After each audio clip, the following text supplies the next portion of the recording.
Hi, I'm And Morgan. I'm Jake, and this is Neverland Neverland Navigation Navigation Radio, Radio. where we go park hopping for good cuisine, good Yeah, food. yeah, I love Disney food. Yeah, Disney food, there's a lot of highlights.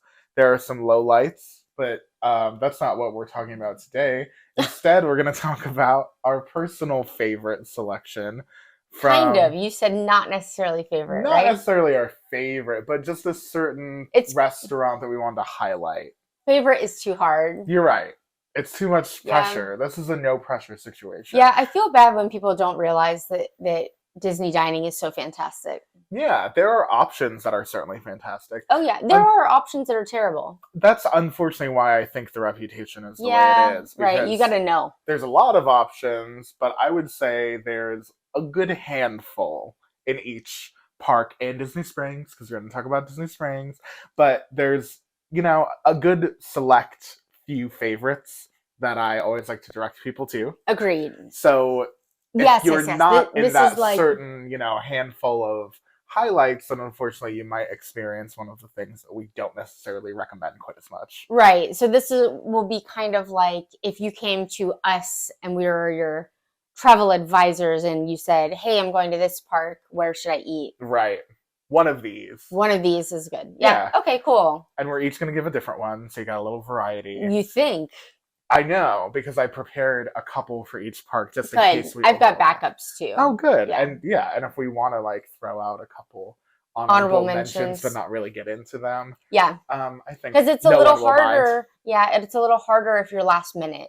Like I was planning a trip for some members of my family earlier this week, but their trip was wildly last minute, like 2 days before, and so then it's harder to get reservations. Maybe For sure. if you said, "Oh, which restaurant should I go to at Magic Kingdom?" and I named two, well, it might be really hard to get one of those reservations. If you're not staying on property and you get the extra long reservation window, and you're taking advantage of the standard reservation window, most people who are prioritizing a restaurant will kind of be on it that day that their window opens and that minute. So if things are last minute, then that definitely throws a wrench into things. I got a little bit stressed out just hearing Morgan tell me that she planned a last minute Disney trip, because it's hard. It's just not your average theme park experience anymore, and Disney has made it so that planning is really essential to having a good guest experience. Yes, exactly. And you can't just walk in and have fun anymore. Unfortunately, you have to be on the ball with what they're rolling out. Yeah, you can walk in last minute as a local, you know what I mean, and have fun. But you can't if you're wanting to do all of the stuff.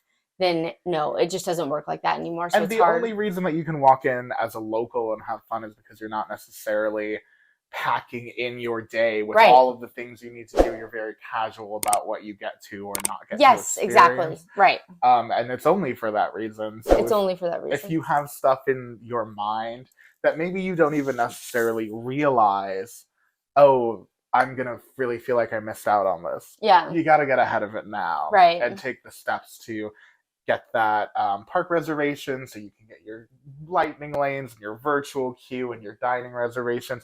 You got to be a little bit more on it. And dining reservations are no exception. But something that we always like to tell people about is the walk-up list on the app. If you are in a park and you are finding yourself in kind of a last-minute dining reservation situation, you can check the walk-up list, and it gives you a live list of the restaurants that have space to take you right now, which is very convenient. It's a bit of a newer feature to the app than the dining reservations themselves, and it's one that we've used several times. Yeah, because I do forget about it though. Yeah, because I do. Usually we plan ahead. Yes, and if we don't have whatever, then we have our handful of favorite quick serves. Yes. That we know we can fall back on for a meal. Are we mentioning those at all? A couple of mine are. Oh, yeah, okay. Yeah, I just wanted to give some variety. Got it. Yeah, that makes a lot of sense. Yeah. And if a park comes up and we both named one that requires a reservation, maybe we can throw one in to give you something that you don't need a reservation for. Yeah. That's what I did with them. Yeah, that's good. That's honestly having that good, reliable standby if you Yeah. don't get, something that maybe is a more competitive But I did get them reservation. last minute reservations to be our guest, which is a hard to get Good reservation. job. So you can, if you put in the time, you can score a good reservation at the last minute if you do need to. Are you familiar with the phrase "pound the app"? Yeah. I think it's kind of funny. Yeah. But it is what you have to do. It is what you have to do. You're just like over and over and over checking. Refresh back into the list. Yeah. Over and over until you find what you need.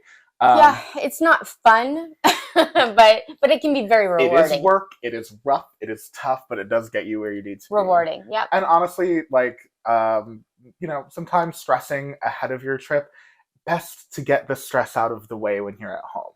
Yeah. Because when you're in the park and all your reservations and your virtual queues and stuff are lined up, and you can kind of just sail for your vacation a little bit. Well, you can't do that stuff ahead of time, so that's hard. Right. Like that's gonna you need to anticipate that kind of stress is gonna happen, the Genie Plus stress. So like let's not throw restaurants into it too. I do miss the days when your fast passes could be ahead of time. I agree. Because if Disney's gonna force you to plan like this, the Yeah. least they could do is let you pick at the beginning of the day. Yeah. But now that we're in a post fast pass world, a Genie Plus world, you're right. The flexibility needs to come from the rides, not from the dining. Exactly. Your dining needs to be figured out. Exactly. And your show times will be consistent. You can know those ahead of time. Right. So if you've got show times ahead of time and dining ahead of time, hopefully you can navigate that. And your dining reservation is slightly flexible, okay? I just want you guys to know that because I know that our family that went earlier this week didn't realize they were going to miss one of their fast passes to make sure they got to the restaurant on time. And I'm like, no, 10 minutes late to the restaurant because you had a not fast pass, don't stress, a lightning lane is okay. Mm-hmm. You know what I mean? Let's not. Don't worry. Yeah, don't miss anything. And you are allowed to get there a little early too, 20 minutes, I think. But don't get too cute. If you're late, we have been one time, we were pretty late for something. A restaurant told us, it was the Mexico restaurant, the San Angel. They told us, we already put you on the charge list. Yeah. What? And we'd never heard that before, but it was nice because we knew of the charge list. We had just never actually been charged before because Disney's pretty cool about not doing that unless you really don't show. Or have a cast member tell us to our face we were about to charge you the fee. I'd never had that. Yeah, that was unusual. Yeah, but it was useful actually because it kind of reminded me at least that like, you can't just, I mean, I think it wasn't really a situation that we had any control over. We had no control over it. And sometimes that happens, you guys. You know what I mean? Yeah. This is one of the 2 times we've been very late to a reservation. One of them was a breakfast resobservation and I-4, which we have to go on the freeway I-4 to get to Disney. It's always a situation. Yeah. If there's a wreck there, we probably waited in traffic for 3 hours. Okay, well, You can call the reservation line, though. Yeah, you can. And beg and for if you're going to miss your reservation, you can call and tell them your situation. And that way you avoid, hopefully, the charge. Yeah. If you're doing it all the time, I don't know. But, I'm a serial charge avoider. Mm-hmm. I call every day. They know you. They know, yeah, they have a picture of me up in the office. Yeah. I'm just kidding. They're printing. Anyway, they're pretty flexible. When they can't be flexible is when they're done serving, you know what I mean? Oh yeah. And they do you're out. Well, they'll change from lunch or breakfast to lunch at 11, and if you have a breakfast reservation at 10:45 and you get there later than 11, you just can't have breakfast anymore. They'll probably still seat you, but you're on the lunch menu. Yeah, one time we were late to BOMA, but we had called ahead. And they said, we'll just come and try to figure it out. And we came, and they were done with their service. And they're like, we're kind of done, but you can go sit at Sanaa and eat there if you want. So we just went across Animal Kingdom Lodge. And they essentially gave you a reservation? Yeah, they transferred our reservation. Got it. It was cute. That is, yeah. It was nice. The end of the service is where you can't really be late. Yeah. Can't mess around. Yeah. Or you miss it. And they probably won't. I mean, don't just take what I said as they'll just move me to another restaurant. Yeah. Because they probably won't. It's just who knows? Yeah, that's a case-by-case basis. Right. Can't bank on that. Yeah. All right. Let's get into the There's list. all of our tips. Yeah. Now that we've got the like food tip section out of the way, you're welcome. Yeah. We'll go into each park. Let's start in Disney Springs. We haven't given Disney Springs love in a minute, Okay. I feel, so it's good to include her. I think Disney Springs, I was spoiled for choice with restaurants and stuff. There's so many good Really?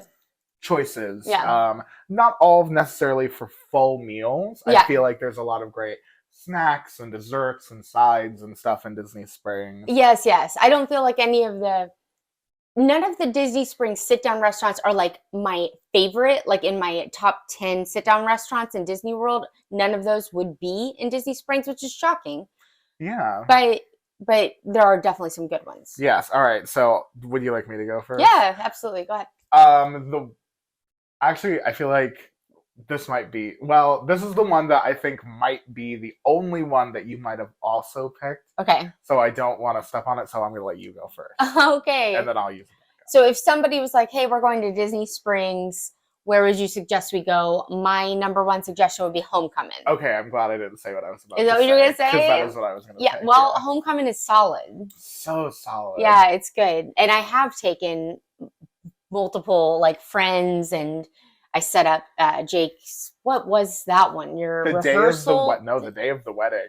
Lunch? Yeah, like an early lunch the day of the wedding. Yeah, set that up there. It's a great, great restaurant. Yeah, would you describe the cuisine, please? Yes, Southern food done by a celebrity chef. Mm-hmm. So this is Art Smith's restaurant, and I mean, super celebrity chef. Right. So it's like your Southern comfort favorites, but like done in kind of an extra way, Mm-hmm. right? Like, and I can't off the top of my head think of like all the specific ways in which things were made extra, but there's like a deviled egg appetizer. I think it's called Church Lady deviled eggs, Mm-hmm. but there's something a little different, right? I just can't remember what it was. Jalapeno? Maybe hot honey or something. No, I don't know. I could look it up Something if you like want, that. but then they have like a fried chicken option and just a bunch of kind of Southern comfort foods done up a little. Chicken and waffles is a big thing there. I haven't really had anything I didn't like. Mm-hmm. Yeah. Yeah, I haven't had It's all anything I didn't like. flavorful and the atmosphere is like elevated farmhouse, I would say. Yeah, it's definitely a little bit. We talk about this also with what I'm going to Were you do. looking it up? Did you want me to look it up? I'm trying to find it now while I'm talking, but That's so hard. I don't know how you do that. I do my best. The thing about Homecoming that I so much enjoy is that it's got a very like communal dining atmosphere. It does. Where you're all sitting down at a big Southern barbecue or picnic or something like that, and the farmhouse decor that you were talking about kind of adds to that. Uh-huh. And obviously the elevated food in combination with the like rustic atmosphere, it's a very like familial vibe. I like it in there. Yeah, I do too. And the food is obviously top tier. I think what makes it such a popular option as well is that Southern cuisine is so accessible. So many people, are so familiar with the flavors that it feels like a safe bet. And then when you get there and you see the twist that they put on each dish. Apparently there's not really a twist on the deviled eggs that they list. I'm still not convinced that there wasn't something a little different. I think there was something a little different, but on the menu, it just says Church Lady deviled eggs. Their biscuits are phenomenal. They're house made. They have a big piece of bacon on each one. Yeah. Oh my gosh. Fried green tomatoes. So you see what we're saying. Yeah, this is definitely the one I would recommend. Yeah. The most. So what do you have then? My backup is also a very ubiquitous kind of cuisine, and it's the Polite Pig. That would be my backup. Yeah. Oh my god. We both picked American style. Yeah, stuff. well, that's what shines there. Because if I was going to name something else, it might be the Edison, which is American. This is good though because Homecoming is sit down, and the Polite Pig is quick service. Right. So we got a little variety. Right. We should also. And then the Edison is kind of like a bar. Yeah, the Edison is like a bar, like lounge. Bar lounge. You can get a sit down reservation. We did, but yeah. That one, yeah. Different vibe for sure. The Edison is definitely one that is, like we talked about, we might do honorable mentions. The Edison. Yeah, for Absolutely. theming, for sure. Yeah. And if you're going to eat a full meal there, fine. But honestly, I think my ideal version of the Edison is just going and getting like the bacon and like maybe a couple sides. The clothesline bacon. Bacon. Yeah, a mocktail maybe. Yes. And or a cocktail. Watching the entertainment at night. Yes. Because that to me is honestly what makes the restaurant, literally, but sing. Yeah. You know what I mean? Like it makes it alive. Yeah. Because it really adds that speakeasy kind of sure, vibe to your meal. Yeah, yeah. And that's what I want. Dinner and a show, yeah. Adds value to your experience. Absolutely. So the other thing about Disney Springs is I would say I cannot walk into Disney Springs without getting some sort of phenomenal dessert. Yes. If you said where in Disney should I go for dessert, it's Disney Springs because they have gourmet ice cream. They have gourmet cookies. They have cupcakes. There's multiple bakeries. Mm-hmm. There's a gluten-free bakery. There's candy apples. Yeah, the Everglazed donuts. Like anything you could want dessert-wise is there. My favorite dessert on Disney property might be the butterscotch bread pudding from the Raglan Road. Thank you. That's it. The like Irish themed restaurant there. Yeah, Raglan Road. We weren't like super over the top impressed with the like meal, but the dessert was absolutely mind blowing. I've actually gone there and sat at the bar just to get the dessert. Yep. Yeah. And sometimes at night they have like step dancers and stuff. Which is cool. So you can take all that in as well. Right. And also, you mentioned the ice cream and stuff. Salt and Straw, I think, is a standout because it's got wacky, unique flavors, super high quality ice cream. Yeah, or milkshakes or whatever. We just went there recently, and it was near Thanksgiving, and they had like a turkey and cranberry ice cream. Wild. That is wild. So if you're looking for kind of like a memorable meal for your, vacation day, then that might be fun. They also have some stuff that's pretty like not insane though. I'm not really a turkey ice cream kind of girl. Oh. Yeah.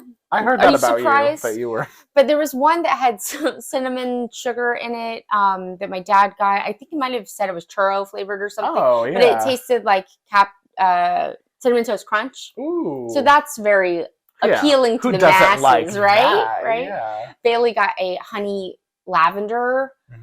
I'm always worried about the potpourri flavor, but if that's your thing, this one didn't really taste like lavender and like a sparing amount.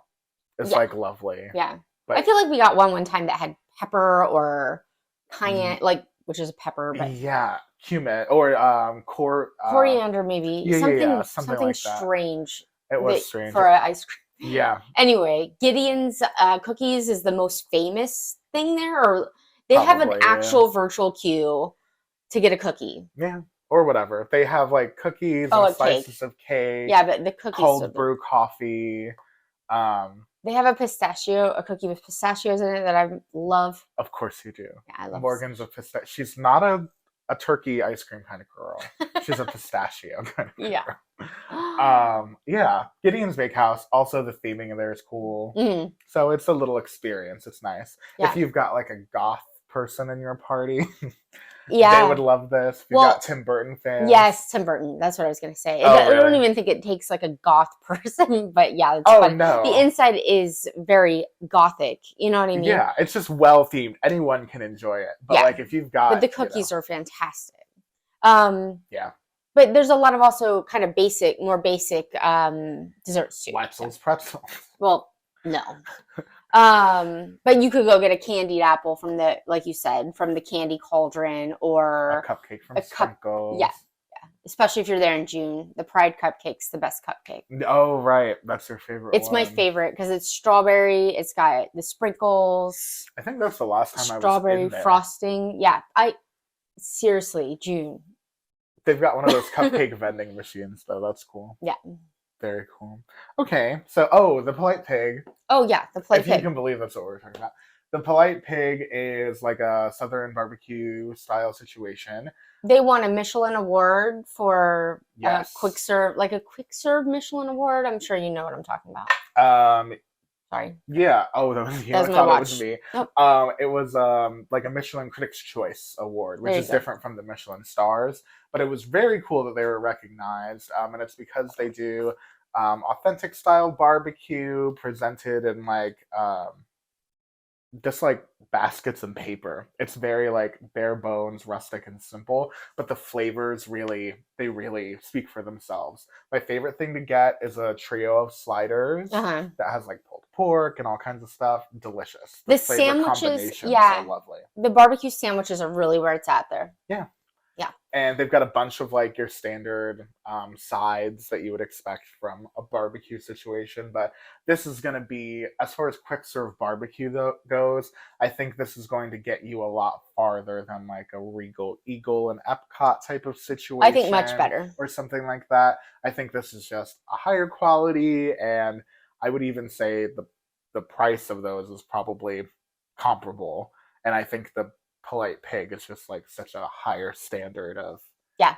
overall quality, and yeah, it's one of my go-tos. What I also love is that they've got these house-made sauces, Yeah. and they really elevate the meal as well. The sauces are, yeah. And like Art Smith's Homecoming, it's a little bit of like that communal, rambunctious dining hall of people experience that I feel like complements barbecue food. Yeah. Yeah, and it's got that rustic styling as well, the farmhouse kind of vibe, farmhouse industrial vibes in there. Yeah. It's one of our go-tos for sure. Yeah, absolutely. We should go there soon. Yeah, I have a t-shirt from them Oh, yeah. because Yeah. I like their food so much. Right. Are you ready? Do you have a park reservation? Are you ready to go to the park? Sure. Do you have I your do magic think band? I do think I'd like to mention one from a resort though. We're gonna sneak in, But we can do it at the resorts. end so you can think of one. No, it's fine. You got one. Yeah, Locked I've got and loaded. one for a bunch of resorts. Yeah. Oh yeah. Okay. Well, I mean, do you want me to start there? Or do you want me to go to a park? Let's do it now. Okay. So if it's breakfast, obviously, I'm sure you've heard us Topolino's. Yes.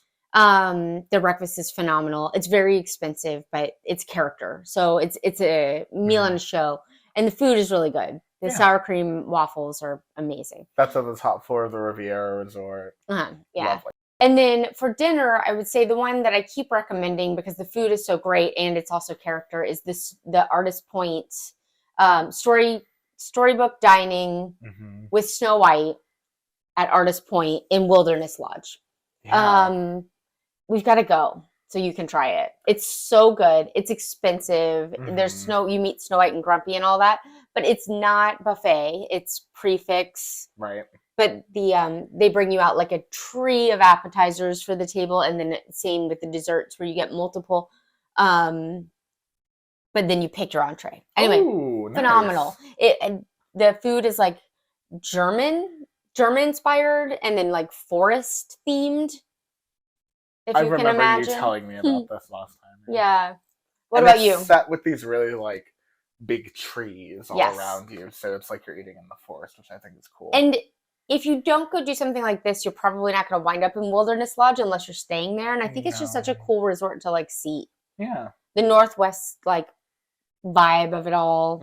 I love the decor, the dark woods. So close to Magic Kingdom. You're a boat ride away. Just a boat right away. Like if you're eating breakfast at Topolino's, you're just a Skyliner away from Epcot or Hollywood Studios. Yes.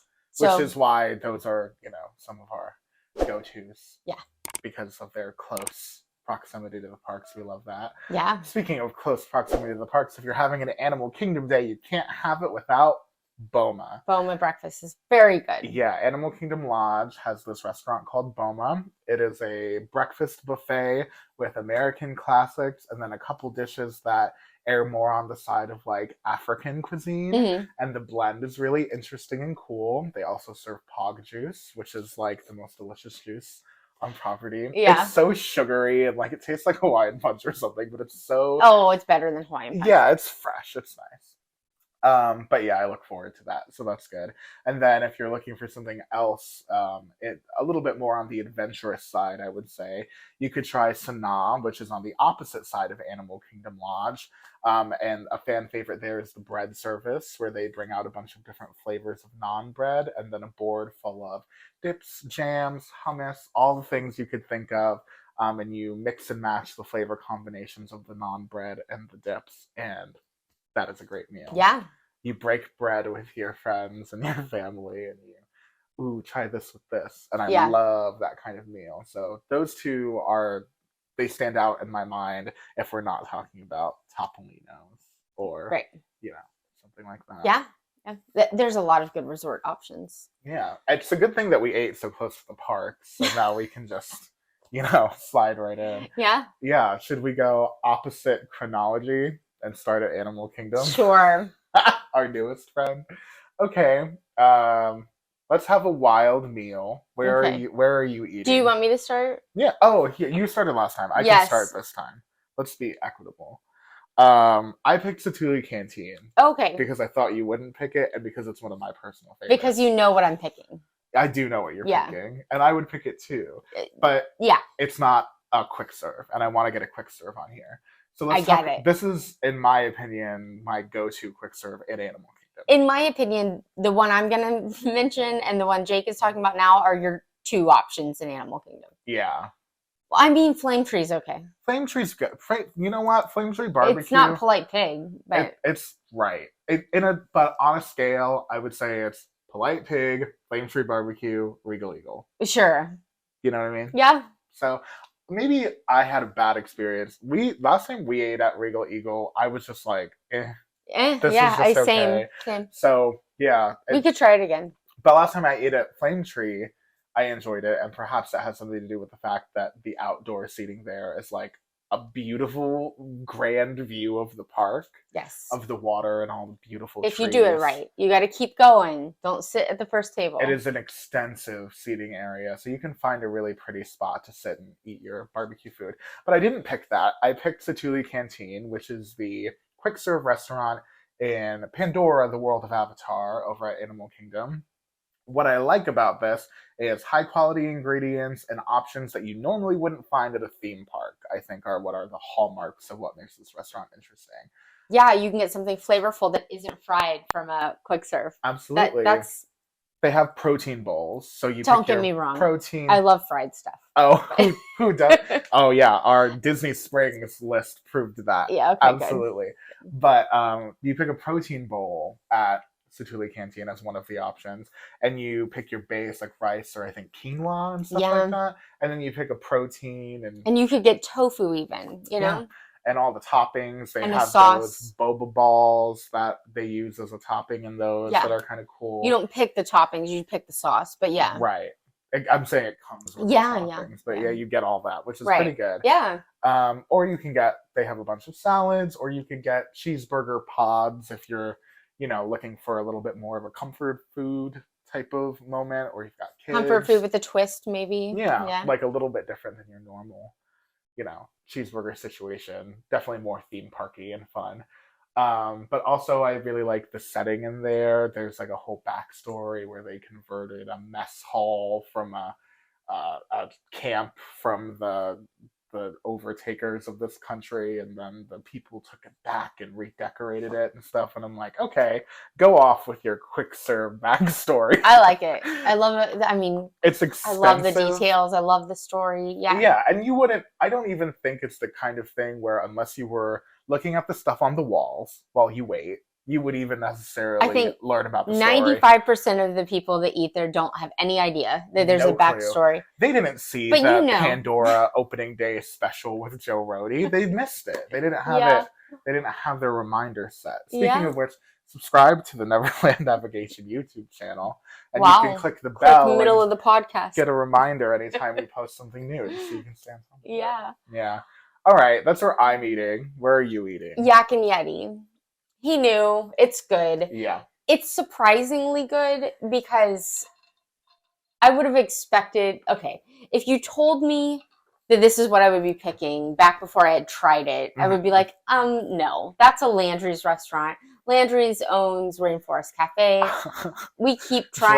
Drag them. Rainforest Cafe is not good food. It's a Mhm. great experience if you've got little kids, especially if you're not at Disney. But surely you know that. You You're know not that. probably even there for the food. You're there for the ooga booga booga. Yeah. You know, you're there Yeah. for Although the I think that there's better like dining shows and experiences that you could have in the Disney area. They have Rainforest Cafe in other cities. So yeah. like It's a chain. if you're in Phoenix and there's not Disney World right there, then sure, go to Rainforest You'll have Cafe. the same gorilla going, ooh, ooh, Yes, yeah. But maybe in Disney World there might be some better options. But Yak and Yeti is also owned by Landry's. I'm actually a Landry's member solely because of Yak and Yeti. We got a Landry's member on the podcast to give an expert opinion about Yeah. this restaurant. But the food there is just phenomenal. It's like an Asian fusion, Mm-hmm. you know?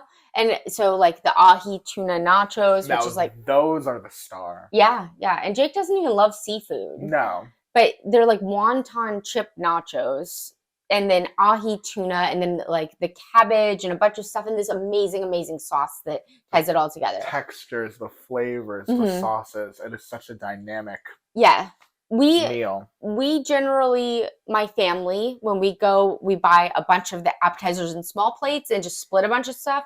There are like, I think pot stickers are really good. They've got fried green beans with like a chili dipping sauce, really Right. good. You got an entree last time we went. You liked it I a lot, did. right? Yeah, I think it's good that I ended up getting an entree because you want to make sure the entrees deliver the same quality Yeah. that the sides do. And I was very surprised because I thought it was a very authentic rendition of a chicken tikka masala, Uh-huh. which is something that I get at Indian restaurants a lot. Yeah. So I was, I am used to the very, Yeah. traditional way that it's made in Indian American restaurants. So when I got it at Disney, I was like, well, this is probably going to not be great Right. and cost me twice the amount. Yeah. But it was good. It was good. like the curry was really rich. It was really well seasoned. The chicken was obviously stewing in the curry the entire time, and it was extremely tender. Everybody wanted bites of the naan and the curry and stuff, which is what I like about ordering chicken tikka masala to begin with. So the entrees are also great if you're feeling like you want maybe to get one entree for the table or something like that. Yeah. Yes, exactly. And that would be the one to do it because it's several pieces of naan bread and like a bowl of chicken and sauce. So it's like the perfect easy thing to split. share. Yeah. So I mean, pretty much everything we've had there, if not everything we've had there, has been like really surprisingly great. And the theme, can you talk about like the theme and the setting a little bit? Because I think it's such an important part of why it's good. Yeah. So it's back in the Asia section, obviously. Mm-hmm. And it has 2 levels. And the theming and the story is that it was a hotel that. Do we know why it's not a hotel anymore? I think it's still, or it is. Maybe it still is a hotel. Supposed to be a hotel. This is the like restaurant part of it. The hotel. Yeah. So it's hard to explain. The decor is just kind of like eclectic. Yeah, it's like a cute what the vibe that I got from it. I'm saying the word vibe a lot this podcast. Me too. What I got from I recently tried this restaurant for the first time. It's a mainstay. People love it, but I just haven't ever wandered in there because I don't go to Animal Kingdom as much as the other parks because the heat really takes me out. But when I did experience it, it was like a family owned, it's a husband and a wife, I think, and he bought this restaurant or this hotel for her. And so it's decorated with all of their favorite movies and stuff, posters of their favorite movies, artifacts from their travels and stuff, and they all arrange it to be like displays for their hotel. Yeah. It's very beautiful. And there's a tribute to his wife written out on the wall. Yeah. In the first level, and that's where we sat. And I was just like very taken by the very detailed story that went into the restaurant. And I thought it was such a good compliment for the traditional flavors on the menu. Yeah. It's like this traditional, beautiful family love story, and they're these business owners, and they've got this familial food. I think it's like such a good experience for theme park guests to really feel invited into the theme and the Yes. setting. Yeah. I felt very comfortable being part of the situation. Yeah, and you're really surrounded by, the story. Yeah. It's You kind of really- everywhere. Yeah. Right. Details everywhere. Yeah, yes. So in that way, it's very Disney, even though this is a Yeah. Landry's. You know what I mean?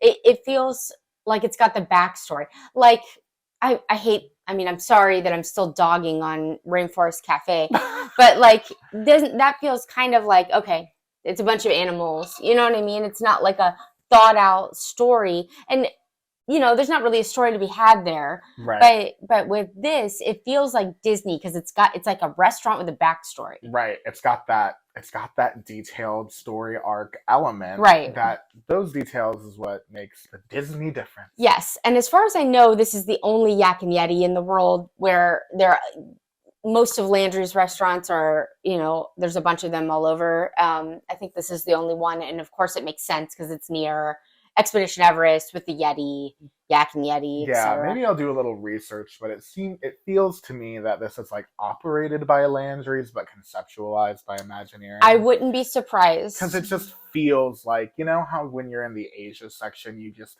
feel that Joe Rohde hardcore design. Yes, it feels like the same people. Yeah, it fits in that Expedition Everest, type of storytelling as well, where it's like you read everything and that gives you the story details. If you look at the walls and you read all the signs and stuff, then you can piece together the story, which lovely.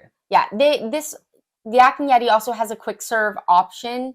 I've never tried. Is it as good as the? No, because it's outdoor dining, so you don't have the story all around you. Like if you're gonna do quick serve, I think I would choose Satuli because the story.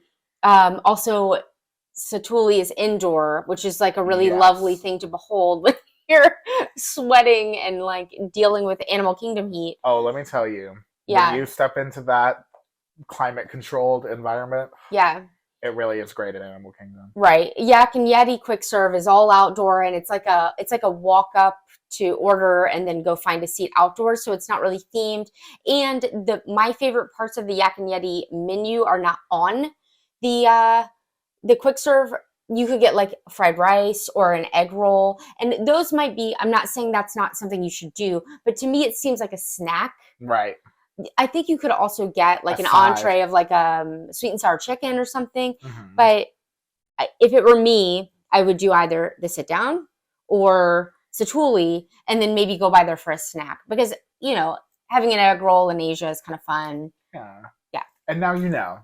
That's how you do it at Animal Kingdom. Yes. Well, that was wild. Let's go over to Hollywood that never was and always will be. Hollywood Studios.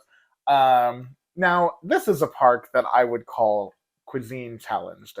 Challenged. And we say that about Magic Kingdom, too. Yes. There's some... You got to dig for your gems, but you find them. Do we have... You know what it is? It's quick serve challenged. That's true. There's some pretty decent sit-downs. Multiple. So I would call it quick serve challenged. And you're totally right. And I think they've yet to open like a perfect, great... Yeah, they finally have one that's good, but still waiting. Still waiting for that Satuli Canteen level, or Docking Bay level. Well, Docking Bay's there, yeah. That's what I'm talking about. Yeah, is that what you're going to talk about? That's what I mean. It's Docking Bay is like the closest thing we've got so far, right? Yes, but I only like the one thing there. But I don't... we have tried a few other things that I wasn't wildly impressed with. Have you? Oh, no. Yeah, I tried some stuff. Something I got was extremely spicy, and that's what I remember about it the most. But I've tried stuff that I liked. Okay, cool. I picked stuff that I liked. We keep going back to the Ronto wrap. Now, that's really what I'm there for. And me too. It's not even there. It's at Ronto Wrappers. Yeah, but it's always there. But except when it's not, and I had to order very spicy chicken. Oh, you should have just walked over to the Ronto Wrappers. That is, but I thought they would be in there because the previous and you waited time, in the line, yeah. Because the previous time they were. But they were like, no, those are at Ronto Roasters. And I was like, well, I just waited for 45 minutes, so I guess I'm going to order the spicy chicken. Okay, you don't normally have to wait 45 minutes, though. This must have been a holiday or something. No, something actually went wrong, I think, where they were super backed up with, like, the kitchen looked stressful. So I think it was whatever they were going through. But yeah, Docking Bay is pretty good. Which restaurant? Oh, should I start? I didn't pick Docking Bay. Okay. But it is something worth mentioning. It's just the quick serve that I would prefer. If you are at Hollywood Studios, you're only doing Hollywood Studios, you can't get into one of these reservations that we're going to mention, that's where you need to go. Ronto Rock. Did you pick Mama Melrose? I did, but I've got another one. We can talk about both. No, you do Mama Melrose. I'm doing 50s. Well, that's it. You know what I mean? Because, and this is one that just came up when I was helping family members earlier this week. Okay, well, we're going to spend the first half of the day at Hollywood Studios. Where should we eat? Okay, it's that or this. It's Mama Melrose. Right. Or it's 50s. 50s Primetime Diner. Yeah. Now, I will say, we did recently have a Christmas eating. I say recently, and I'm realizing now that it's Christmas been a year. Last year. Yeah. So much time has passed. Wow. Yeah. Last Christmas, I gave you my heart. The very next day, saw that coming. We went to Hollywood and Vine. For their Minnie's Christmas diner, which was so cute. It was super cute. Cute is the word. And the food was decent. It was good. And the character interactions were good. The character interactions were phenomenal. Yeah. Yeah. They were in these really cute Christmas outfits. Yeah. And the food wasn't mind-blowingly amazing, but it wasn't bad. Bad buffet. Yeah, it wasn't bad. Better than bad. There are some buffets that I would tell you absolutely no. Like don't. What? Crystal Palace. Woo! Drag her. Yeah. Yeah, I would agree. Yeah, but this one was good. Right. So if you're looking for a character buffet, at least you've got one that's not super awful. I also used to, and maybe still do it. Okay, let me just go into this. I really used to love Hollywood Brown Derby for the Cobb salad, which they still have, of course. But I also really loved their scallops, and they're not on the menu anymore. But they change their menu regularly. So when I looked at it last, my birthday was like a few months ago, and I was like, oh, well, I should go to Hollywood Brown Derby. Let's check the menu to make sure the stuff I like is still there. Nope, it's all gone. We'll go somewhere else. Oh, no. So we went somewhere else. Flying Fish. They have scallops. They're phenomenal. She wanted scallops. What are you gonna do? It's my favorite food. Yeah. It's your birthday. You pick. Yeah. So, but when the menu changes again, well, the Cobb salad will always be there, and it's really good. Right. But anyway. So if you want a Cobb salad, I'm just saying, check the menu at Hollywood Brown Derby, because can be a really good place to eat. Yeah. It's also a little pricier. Mm-hmm. So if you're looking for something maybe not so pricey, there are some good options there as well, like the ones that we're talking about. And the one that I'm going to talk about is 50s Primetime. Okay. Because 50s Primetime, I think, actually offers a really good theme park dining experience, because it's like interactive in a certain way, and it helps it make it more memorable. Also, you feel like you're on the set when you walk in. All of the tables are situated around TVs, and they look like dining rooms and stuff. They're playing like I Love Lucy and yes. Yeah. So you feel like you're on the set of one of those mid-century. Yeah, or you're supposed to feel like you're in the 50s, huh? Yeah. Maybe you're supposed to feel like you're on the set. Yeah, but like I don't mean like there are cameras and stuff everywhere. I more mean like it's just furniture from that time period, and you just feel wrapped up in the fantasy of it. Right, and the cast members are acting like they're from the 50s. Right, and everyone calls each other by family names. Yeah. Like ma, pa, uncle, cousin. Right, and the person that's serving you might be like Auntie Peg or something like that. And you keep your elbows off the table, and your cell phone put away. And your cell phone put away, and you follow all the rules. Clean your plate. Right, Clean Plate Club. I usually though sounds terrible. Yeah, that part all sounded terrible to me, but it's very good. Yes, because it's really not like a situation where they're gonna like pick on you a lot. Maybe a little bit if your like elbows are on the table, but that's about the extent of it. So even if you're someone who's a little bit prone to audience participation nervousness, yeah, like me, like Morgan, yeah, I didn't want to go. It's still not like it's not gonna leave you terrorized. Yeah. You brought it up that we should go, and I was like, oh, I don't I don't want to go. But you did. But I did, and it was great. It was our first review. Well, our first posted review. Oh, we did it. Yeah. Well, they don't know about that. We did a practice one at our favorite restaurant, Rainforest Cafe, and at the quick serve in Epcot. Oh, right. Yeah. We also did that one. Anyway, one of our first reviews, if you want to check out the Neverland Navigation Yeah. YouTube channel, we did a review of Primetime that really shows how enthusiastic we were about the experience. Yeah. Especially this dessert they had with like cheese and raspberry or No, that was something. an appetizer. Oh, that was not right. That was an Yeah, appetizer. it was like a fried cheese with raspberry. And we just thought it was delicious. It was really, really good. Right. Yeah, but everything we had was really good. It was really almost surprising. And since it's a la carte pricing, it's not killing you budget wise like Hollywood and Vine. And the food there comes out hot, which like you don't think you have to say, but boy oh boy, do we get cold food all the time. And it comes out like fresh and ready to go here, and it's served with like a smile and a wink, and they like conversing with you, and they have servers who enjoy their job and really get into character. Shtick. Yeah, it's really nice in there. I like it. Yeah, and if I'm not picking that, I'm picking what you're picking. Yeah, right. So Mama Melrose is an Italian restaurant, kind of Italian American. I think I would just go there and say that.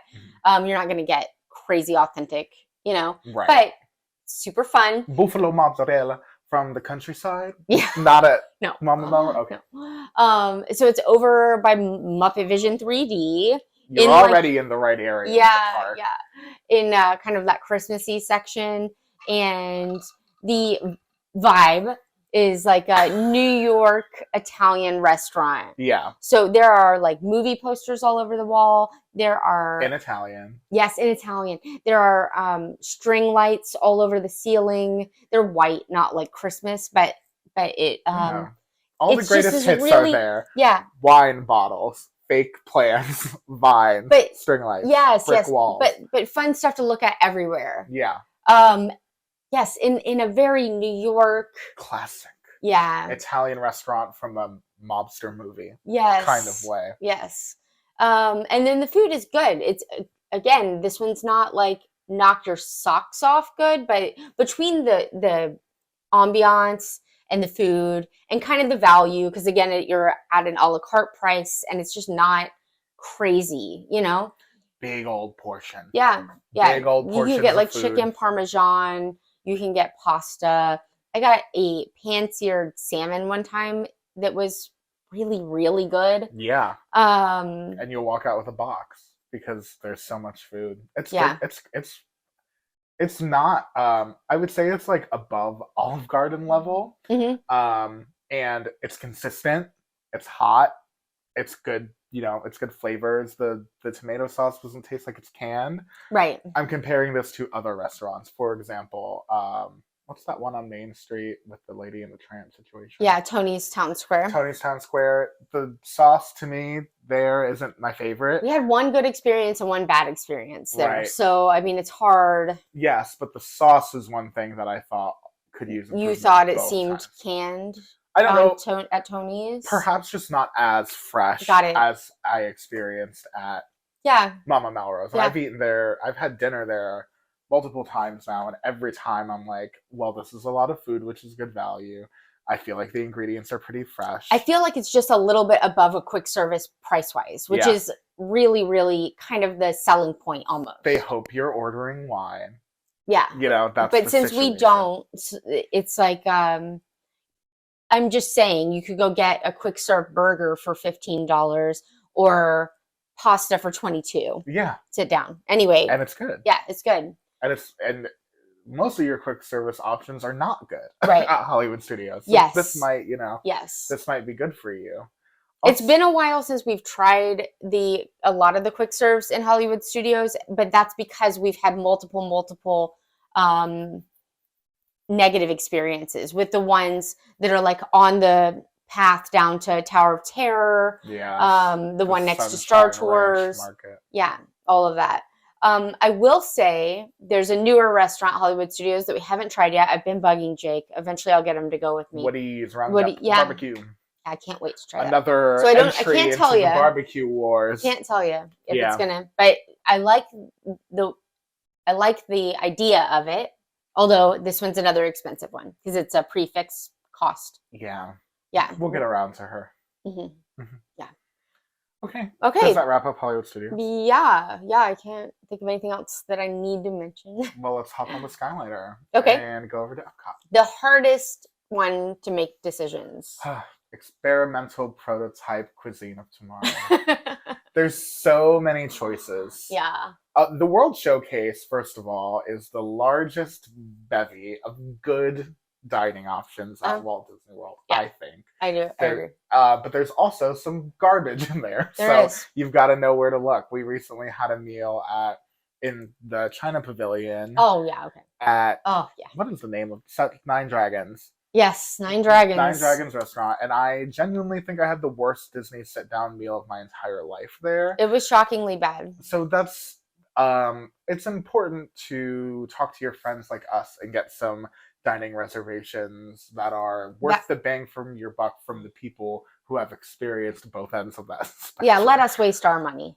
And we did. And we sure did. It was like that one. I just kept thinking it's like eating a TV dinner. Yeah. But they put it on a plate and charged me $30. Mine literally tasted exactly. Well, I'm really thinking about yours. Yeah. Yours was exactly like I took a lean cuisine and dumped it on a plate. Right. I ordered like beef and broccoli, and when it came out, it was fully like Salisbury steak. Like a Salisbury steak situation.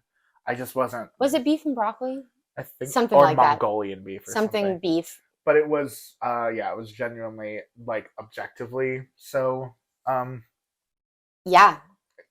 I felt terrible because I hate sending food back. It's like the only thing I've ever sent back at Disney, so I think that speaks to something. Yeah, absolutely. But there are great options. There's a bunch of great options. It's really, really hard to... Are you starting or am I starting? You can start. I'll start.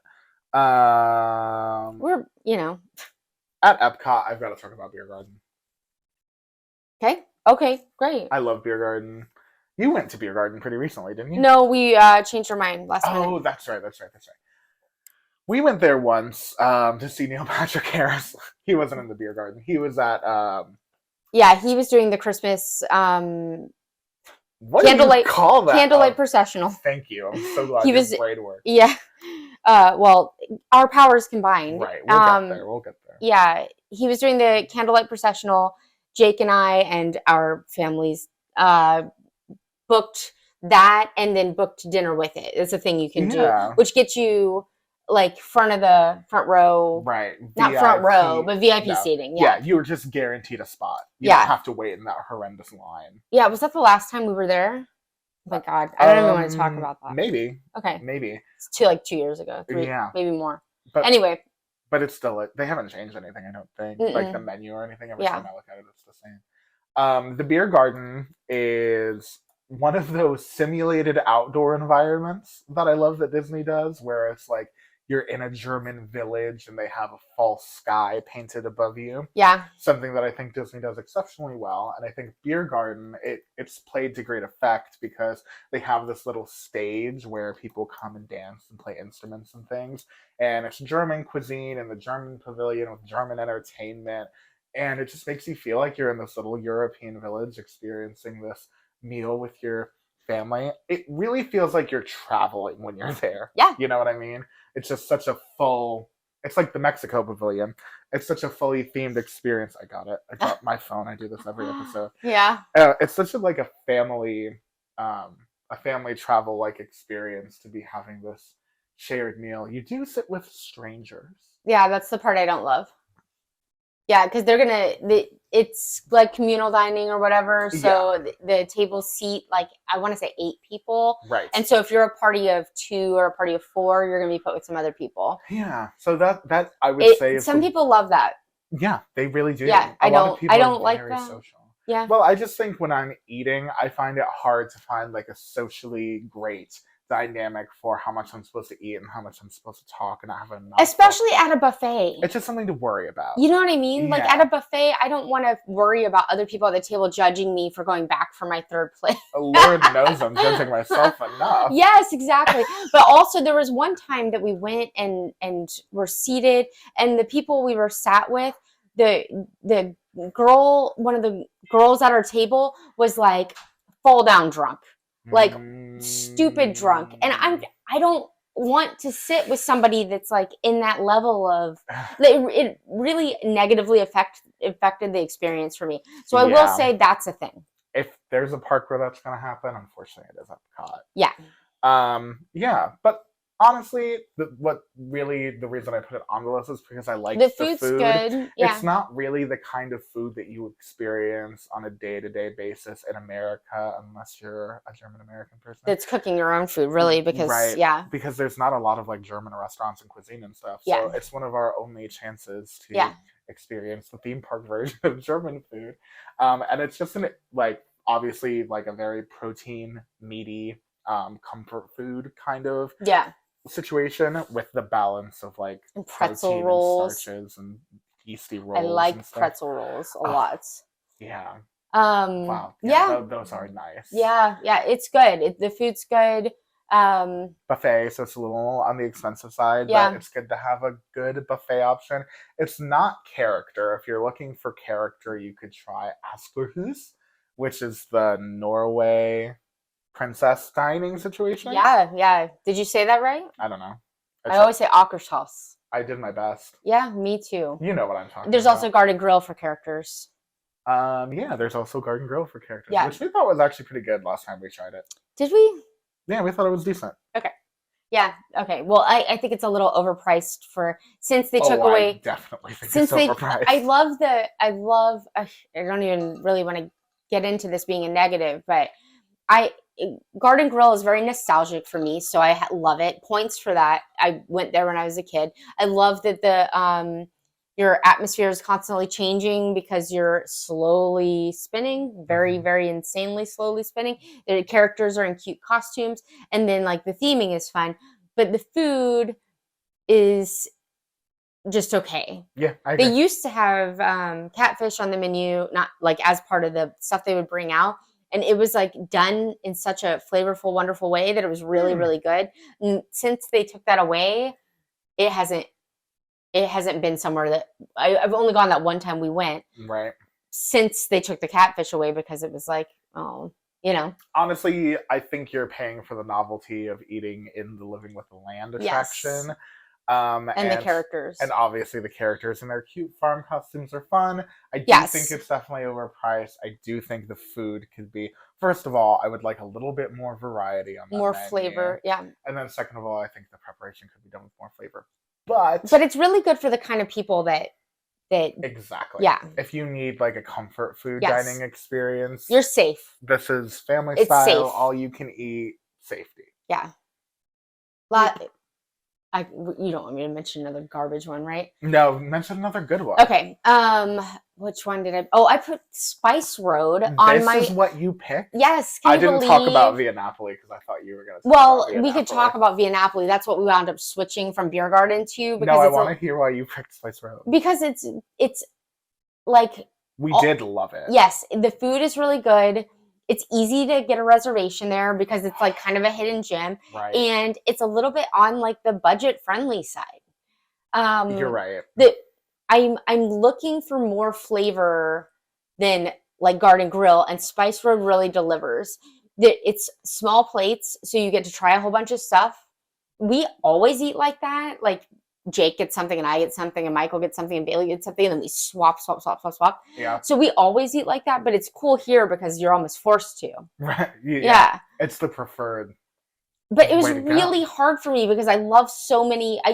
Via Napoli. I think Via Napoli is the best option in Italy. You've got a couple options in Italy, but Via Napoli and their giant margarita pizza is phenomenal and really budget friendly. Totally. Because that can feed like 4 people if you split it up. Yeah, it's really, really good. The crisp on the pizza. Yeah. Well, It's all about the cook of the crust. right. You know what I For mean? me, it's got to not be black on the bottom, but the times that we've been there, so now for me, that's been 3. Every time it's been like perfect. They There's call been that like a small section that I would avoid, but some people like that, the char. yeah, some people do like the char, but I love like when I watch the Food Network and they're talking about, which I don't really do anymore, but when they're talking about like the leopard I love spotting food. of the crust, Yeah. you know what I mean? I Yeah. feel like that they accomplish that so beautifully. Yes. We took our first trip outside of the US earlier this year and went to Italy, and this pizza actually compares, Wow, which that's high praise. it really is. It really is. I also like La Cellier. Yeah, Although I haven't gotten a steak there. I I've ordered a never bunch of been. other stuff. Well, we should go sometime. Yeah. The both of the restaurants that we've been to in Mexico are really good. Hmm. Yeah, we like the Mexico restaurants. I of the two, it's close. Yeah. It's close because we had like a magical experience. At one of Yeah, them I once. was just thinking if it weren't for that Hacienda. magic experience, I wonder there was so much at the going on with the fireworks Yeah, and our food came out right as the fireworks started, yeah. and we had a window seat, and it was like magical and beautiful. But San Angel, I'm sorry, I don't know how to pronounce it. Don't roast me in the comments, please. People know. Well, yeah. we can't know how to pronounce everything. Yeah, I'm sorry. I'm trying. We really had a good, I think, experience at that last restaurant last time too. Well, and that one, the ambiance in there is like absolutely fantastic. Also, It's I like mean, Blue Bayou, Space except 220. You know what I mean? Like if you're Space 220 probably has the best ambiance of any Disney restaurant. Maybe I ding it for screens. you ding everything for screens. I like the screens; they look good. I think the screen effect is cool, but I wish there was something else. I wish there was a robot bartender. Okay, yes. You know what I mean? But they still need the screens to make it look like you're in space. I agree, but I think you're right. the screens can only take you so far. Yeah, and they could have done a robot bartender because they have that on like the Royal Caribbean ships, so I know it can be done. Right, and even if it's not that, because that's big budget or whatever, I felt like I wanted a little bit more. And then we ate dinner there one time. And we did the lounge. There. Yeah, we did both. I really enjoyed the lounge more. Oh, yeah. I think, yeah. You mean because of how much it would cost to do the dinner? Not only because of the cost, but I feel like I got what I enjoyed most about the experience the first time for a lot cheaper the second time with the lounge. It helped for us that we had done the dinner once, so we knew what we liked. And then we could order those things. Cauliflower. The buffalo cauliflower is so good. Right. Yeah, I think that it, because then you get to enjoy the atmosphere, but you don't have to commit to the, know, horrendous price tag. Yeah, the hibachi restaurant in Japan is very good. Yeah. Epcot. If I lived like 15 minutes from Disney, which is my, let's say, retirement goal. Mm-hmm. These are the restaurants I would be going to as my like, oh, where do you want to go this week? You know what I mean? The go-tos. Epcot. I also want to say we had a great experience at the Rose and Crown one time. Oh, Real Rose and Crown. Oh my God, I almost named that one. Where we had a lovely English dinner. That was lovely. It was so good. We didn't even expect to like it at all. I didn't expect to like it. That's probably why we enjoyed it so much. The menu is limited. Yeah. And it sounds like it's going to be bland, boring food. Yeah. But it was fresh and well seasoned and things that, that we give high marks for over at Neverland Navigation. Yeah. Is that pretty much... The Connections Don't Cafe, go to Coral Reef. Quick serve is pretty good. Morgan hates Coral Reef. I find it weird to eat fish in front of fish. I have no problem with that. I just have a problem with that. I've tried it a few times over the years and never been really impressed with the food. So you gave it a shot. That's all that. I mean, this year I gave it another shot because I keep thinking it's gonna get better. I've been told there's a very cool private event space in the Coral Reef. I would like to see that one day if we have any cast. Also, when I tried it this year, we were like 1 out of 5 tables in the restaurant. Like, how bad does it have to be for you to have nobody coming in Epcot? Sounds like some maybe kitchen management dysfunction. They need to redo that menu and then tell everybody they redid the menu and then, then I'll try it again. They should reopen the restaurant, but make it so that they can project Nemo? Disney characters into the water like they do in the Nemo attraction. Yeah, and then make the menu better. And then, obviously redo the menu if that's what we're doing. All right, let's escape. We're taking the monorail. And I love seafood, by the way. So I can't believe I don't like it. The coral reef. Yeah. Okay, we're taking the monorail. Well, we need to fix that. Luckily, a short walk away from the coral reef is the monorail. Yeah. And we can escape Epcot, head over to the Magic Kingdom. Mm-hmm. Wow. All right, we're through the turnstiles. I'm hungry. Oh my God. Where do you want to go? Where are we going? I'm going to Skipper's Canteen. Oh, you got a dining reservation. You're prepared. That's my number one.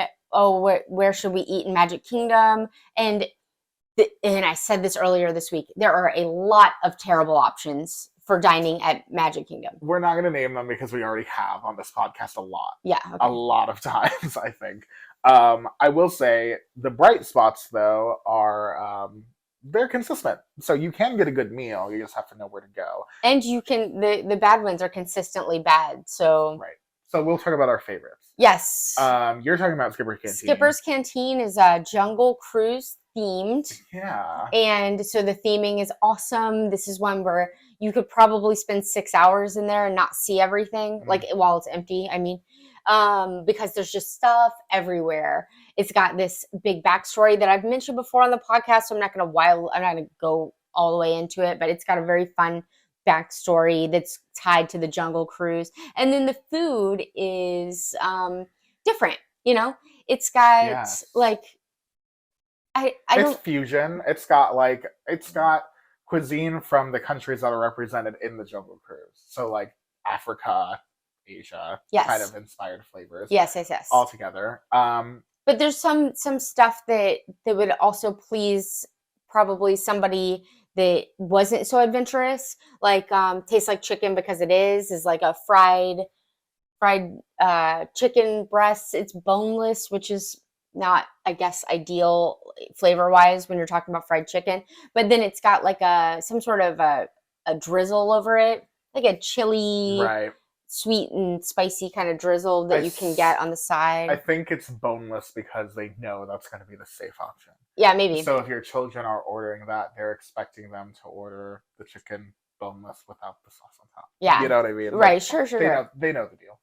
Yeah, there's a fish option, there's a pork option, and they all have funny names. The menu is humorous. Yes, and the servers are generally humorous, and your host, you know what I mean? It's just like, it's got that Jungle Cruise. Yeah, feel. The only thing about the Jungle Cruise, the Jungle Navigation Co. Skipper Canteen experience that I would like to be upped a little bit more is I feel like at Mama Rose, they commit like they are SAG-AFTRA Oscar nominated. You mean at 50s primetime? I mean at 50s primetime. Okay. They don't talk with Italian restaurants at Mama Rose. Yeah. At 50s primetime, I feel like they're going for it. Yeah. Rise of the Resistance level. Yeah. And then meanwhile at Skipper Canteen, I feel like sometimes they're just kind of like a server with a couple jokes. Sometimes. Our last server, when I took my parents there, was like over the top awesome. Oh, yes. but awesome. The time that I went before that with you, it was like they weren't really doing it. Yeah. And honestly, though, that is reflective of the Jungle Cruise experience. So maybe it's purposeful. A continuity type of thing. Yes. But I do love the setting of that restaurant. I love how it's tied into the Society of Explorers and Adventurers, which is like a Disney nerd thing, but I think it's cool that it's related. Obviously the details of like the library room and all the books having interesting titles and the displays of all the artifacts from all the travels. That's a cool restaurant. Yeah. And the cuisine being dependably flavorful also helps a lot. This is where you can order a Kungaloosh beer, which is named after the cheers that people would do in the Adventurers Club from back in the days of Downtown Disney, which is a really cool reference as well. Yeah. And that level of detail is like my favorite part of Disney. Yeah, we love that stuff. So obviously Skipper Canteen is a winner. Yeah. Where I would prefer to go anytime I'm eating there. Mm-hmm. In Magic Kingdom, but if I'm just won the lottery and looking to spend a bunch of money, or just feel like we have to review it for the show, we're going to Be Our Guest. Yeah. Be Our Guest is expensive. It is a prefix menu. It is French cuisine, and you eat in the Beast's castle from Beauty and the Beast. It's not so French though that you won't if you're not. You know what I mean? It's less French than Chefs de France. Yes. A little bit more theme park like genericized than that, but it's also like it's when we had our last meal there, we found the food to be pretty flavorful. When we went there last, it was phenomenal. It was the good. Time before that I had been, it wasn't as good. If you go and they've got beef bourguignon as an option special, that's what I got last time, and it was like I order a lot of beef bourguignon. I think it's good. It was mind-blowingly great. I also thought the appetizers and the desserts were really good. The dessert, yeah, but the ambiance here is probably the best ambiance in all of Magic Kingdom. Right. It's not character. Well, yes, there's the Beast. It's not character. It's not hugs. Like they come around, and it's not character hugs. It's not hugs and photos. Right. It's like Beast is coming out. He's gonna bow. He's gonna wave to each side, and then he's got a 15-minute break that he's going to because he is not sticking around. Right. But sometimes, or at least at the beginning of this restaurant, I don't know if they do this anymore, he would also pose for pictures in the Beast library. Like you could line up for a picture. I didn't see that last time I was here. I didn't either, but they could be doing it, but yeah. Honestly, we could talk till the cows come home about how much we miss breakfast and lunch at this restaurant when it was quick serve, because it was the ideal dining experience in the Magic Kingdom. Because you could eat in the actual West Wing for $25. Yeah, when we talk about every park needs a quick serve as good as Satuli Canteen. What you really mean? We had one. You had one in Magic Kingdom. It was Be Our Guest, they took it away. Then they pried it away from us. We knew though. But obviously, what you're paying for here is like a lush, like larger than life kind of fairy tale setting. Mm-hmm. It's like in the Cinderella Royal Table category of dining, which is one I think that deserves an honorable mention. Go on. All right. Because it's like they're really trying to bring the movie to life in all of its grandiosity in there, including an entire wall of window that is, the simulated winter snow scene on screen. Perpetual snow falling, yes. Multiple rooms with themed decorations and effects. Right, cool. Like the rose dropping its petals and... Right, or the Beast's portrait being scratched and lightning flashing and all the bells and whistles. Shockingly, you don't find representations of Lumiere, Cogsworth, Mrs. Potts. Nobody's got a spot in the restaurant. And Belle is seemingly over at her Enchanted Tales working her shift there. So she's not going to be... That's it, right? Be our guest. Yeah, that is it, unfortunately. Which I think is a mistake. They won't let a character be in two places in the same park. Right. Belle should tell her Enchanted Tales from her village dress. I really... And she should be in her ball gown. Yeah. At Be Our Guest. I don't care about that. I'm personally not a fan of Enchanted Tales by Belle anyway. What's wrong? The audience participation factor. Are you so worried you're going to get picked to be a knight? No, I also just didn't think it was that fun for me, but I'm sure it is fun for little kids. It wasn't fun for me. I think it's kind of like, it's the equivalent of a meet and greet experience, but instead of you meeting Belle one-on-one, everyone has a little fun time with Belle. I think that was... Did you wind up doing it? No, but I've seen the... Yeah. I watched footage. I'm a professional. Yeah. But you might love it. I've seen footage of it. I don't think I would love it because I would think I would feel weird being It's weird. That's what it feels. It feels weird. Yeah. So like, I don't think I would love it, but I think like as a meet and greet alternative, it's whatever. I don't mind it. Yeah. It's definitely adding a level of storytelling to what otherwise would just be a come get your picture experience, Do you think that's what it's supposed to be? Well, you're not getting really a show out of it. It's less than a show. You're certainly not getting a ride. You don't get to meet Belle. I think it's in the middle of those things. You know what I mean? It's just like an interactive experience where you can hang out with Belle in a large group setting for about, how long is it? Like 10, 15 minutes or something? Too long. I'm not a fan. But I do think that's what they're trying to do. Yeah. Because if that weren't there, that would just be a house where you meet Belle, don't you think? Yeah, I really hadn't thought about it that way. That's how I think about it. It's probably spot on to what they were going for. I don't know. It's just we don't do it because ew. Yeah, not my thing. Yeah, selfishly, I wish Belle were in her ball gown over at the yes. guest. But if you're not doing, we should say this: if you're not doing sit down, because we named 2 sit downs. Oh yeah. You should go to Columbia Harbor House. Yeah, Columbia Harbor House is the only quick serve that we really like enough to recommend. I like a thing from here or there. Same. I like a cinnamon roll from Gaston's Tavern. I like, even though you didn't love it when you tried it, I like the waffle with the Nutella and the fruit. Yeah. What is that from? I had it. Fryer. No, it's over there at Cheshire. No, it's the story something. Storybook. It's over by How do we not remember? I haven't hold on. gotten it in a minute. If I could stop, but I'm not going to stop because we're in the middle of the podcast. If I could stop and think for a minute, it would come. Okay, well, you do that. I'm going to just look it up. Yeah, while you do that, the reason that you should try Columbia Harbor House is because, first of all, it's in a location that's pretty busy. It's in, like, the Liberty Square area. But it's a real, like, retreat from the theme park environment. It's kind of cool and air conditioned in there, especially on the second floor. It's a little bit sparse. There's a lot of seating throughout the restaurant, so there's a lot of places to sit, so you don't necessarily have to feel crammed in unless it's a really, really, really busy day. And it is, I would say, fast food. That is definitely the vibe here. Chicken stuff, mostly seafood, though. Mostly, like, you can get, a fish sandwich type of situation. Sleepy Hollow. Oh, Sleepy Hollow, that's what it is. But the food is dependably pretty good. I feel like the service is pretty good there, and we really enjoy all of the nautical decorations everywhere. It's definitely like a sprawling themed restaurant. Yeah.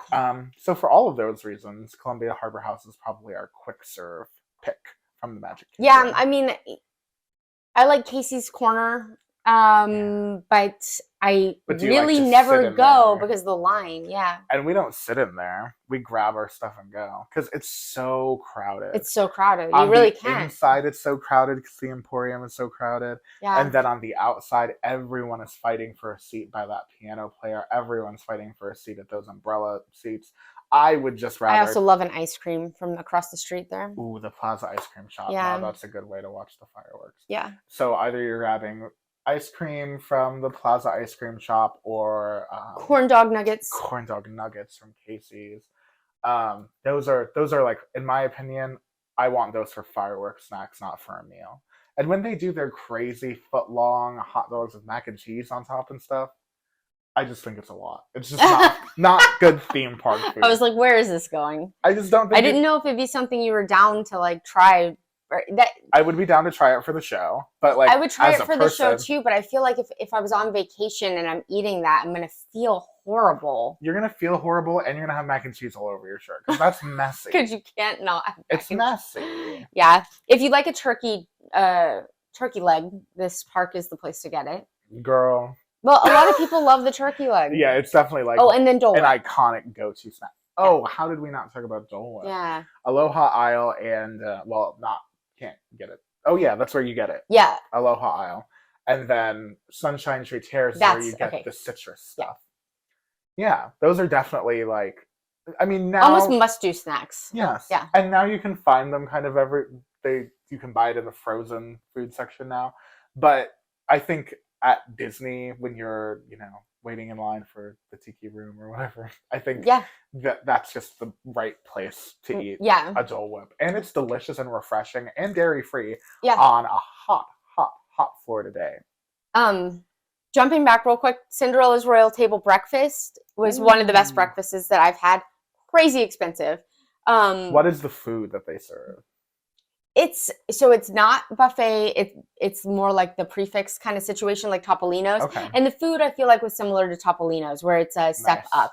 I don't remember. It's been a year. I don't remember the menu very specifically, but I remember that we all thought everything was like better than we thought it was going to be. Nice. Plus its character. I haven't been there for dinner in I'm going to say more than 10 years. So when Jake and I try it, we'll report back. Pending. Opinion pending, yes. Yeah. There are some good options on the monorail loop with the resort, though, since Magic Kingdom doesn't have all the great dining that it probably should. Yeah. There's some great dining on the monorail loop.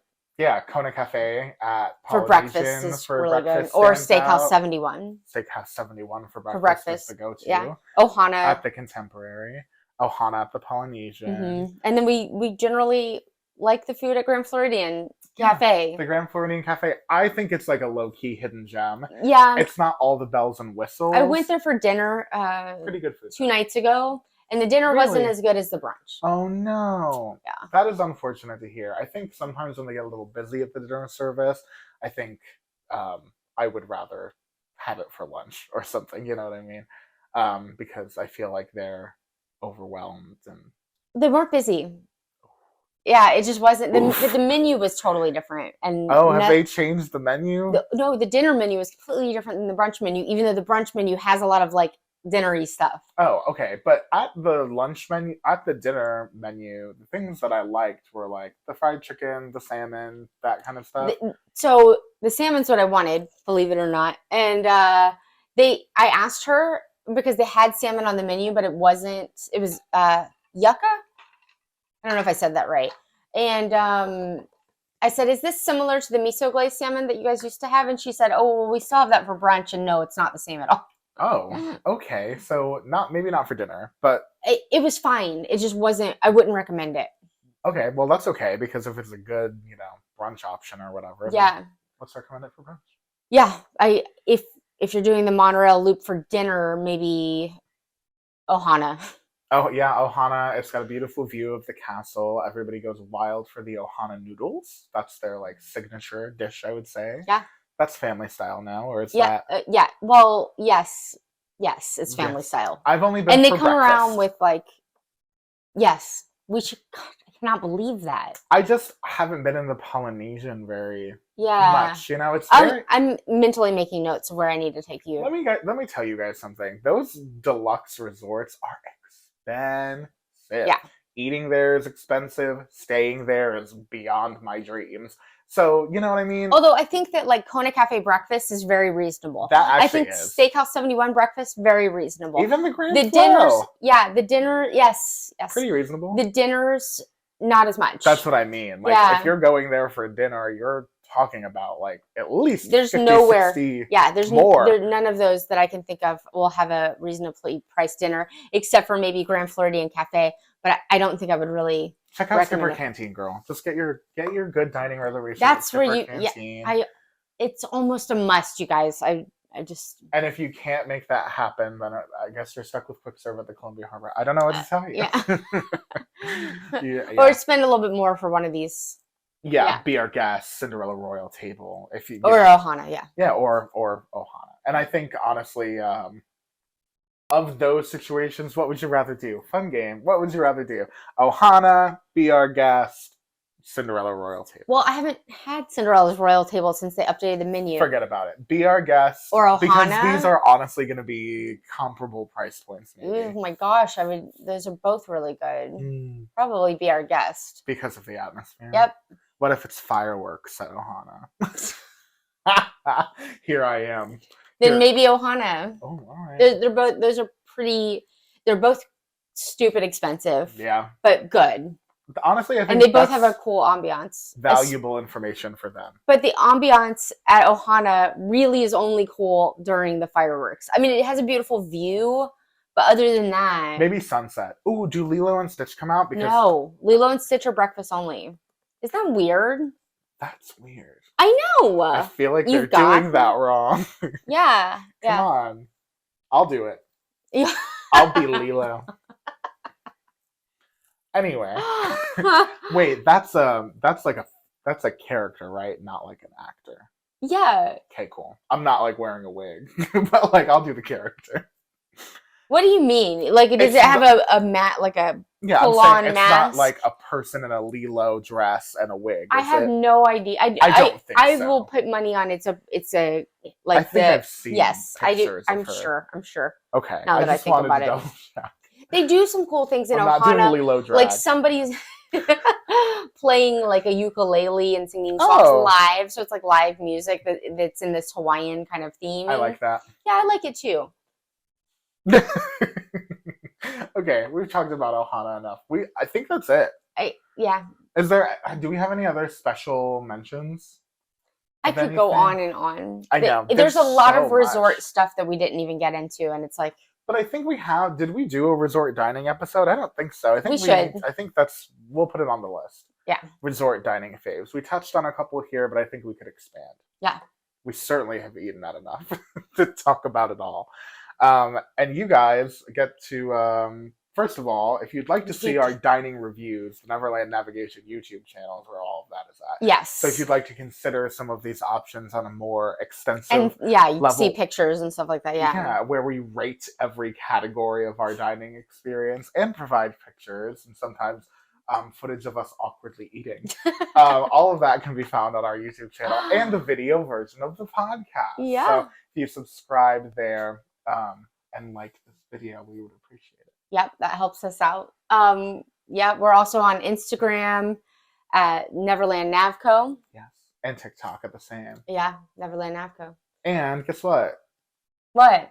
It's Christmas time. So if you're looking for a good Christmas gift, you can stay with me. Okay. If you're looking for a good Christmas gift, head over to the Neverland Navigation shop on Etsy because that's where you can get wonderfully soft, good quality shirts with custom designs of your choosing. Yeah, if you see something you like and you're like, oh, I want this on a shirt, send us a picture. And there are some pre-designed park-inspired designs on there, which are also very cute. So if you're looking for a good gift for maybe a Parks fan, then you might be able to find something that you like on there because I wear those shirts. Yeah, or like, hear me out. If your friend or partner or whatever has a favorite ride, just send us a message on Etsy, and I'll send you some options of what kind of shirts I can make that are like. Let's say that is such a fun offer to put out. That would be the easiest way. Ride. Yeah, I want to get a shirt for my friend. Their favorite ride is Big Thunder Mountain. I'll send you a bunch of options, and then you've got a Thunder Mountain shirt. Love it. I can do that with any ride. So yeah, that's the Neverland Navigation Etsy store. Sounds cool, right? You should check it out. Is there anything else? I think that's it. I think we did it. All right, that's another episode in the books. Thanks so much for joining us, everyone. If you've enjoyed this episode and you have the Christmas spirit, thanks for listening so far. And until next week, we'll see you on our next adventure. Goodbye. Bye.